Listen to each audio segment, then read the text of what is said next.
Good afternoon, co-facilitators, excellencies, distinguished delegates, and fellow stakeholders.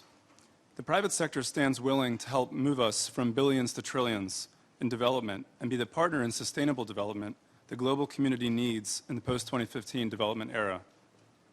During our business hearings on FFD, we offered practical advice on how to support infrastructure finance, SME finance, and responsible investment. We proposed inserting references to the UN Guiding Principles on Business and Human Rights previously absent from the FFD 0 draft. We have placed special emphasis on Goal 16 on governance and the rule of law, Goal 8 on inclusive economic growth and empowerment, and Goal 9, particularly with respect to infrastructure and innovation.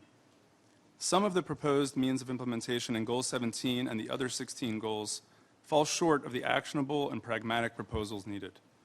While we recognize the need to address systemic issues and for enhanced communication between multilateral institutions, Goal 17's targets on trade, institutional, and policy coherence set an agenda that may remain only aspirational well beyond 2015.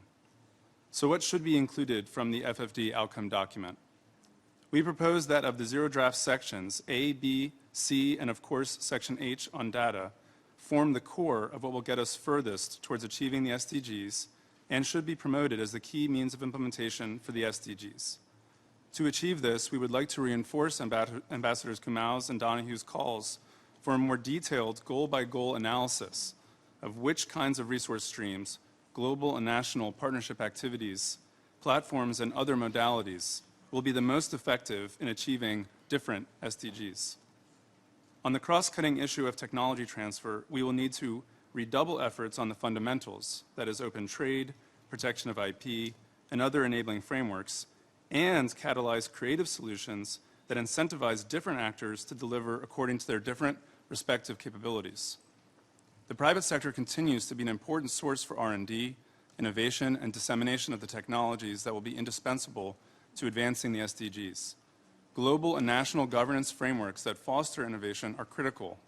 Likewise, the resources it takes to develop, commercialize, and disseminate new technologies should be the intentional product of public-private collaboration and the blending and leveraging of different resource streams. Indeed, a focus on governance and capacity building at all levels, including through transparent and inclusive national multi-stakeholder engagement, will help catalyze, coordinate, and amplify the impacts of all resource streams and help direct them in ways that will leave no one behind. Domestic resources will be enlarged, foreign private finance will be mobilized, and ODA will stretch further, in part because it will be used more efficiently, and in part because it will mobilize private flows to reach places they might not otherwise venture. The good thing about governance and stakeholder engagement is that members don't need to wait for July and September to get started. Thank you for your kind consideration of our suggestions.